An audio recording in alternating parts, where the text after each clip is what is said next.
Hey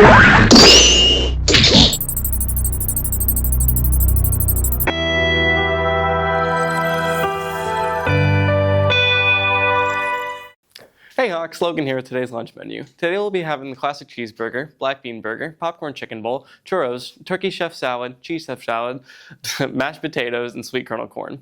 Hope everyone enjoys it and has a great day. Bye. This is a day in American history.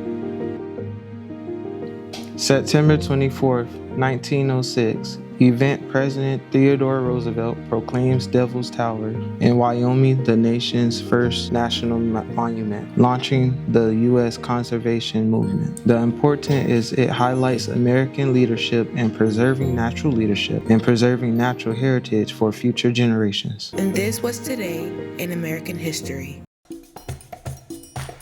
Hola everyone, I'm here with today's Hispanic Heritage Trivia question. Here is today's trivia question. What percent of people in the U.S. speak Spanish?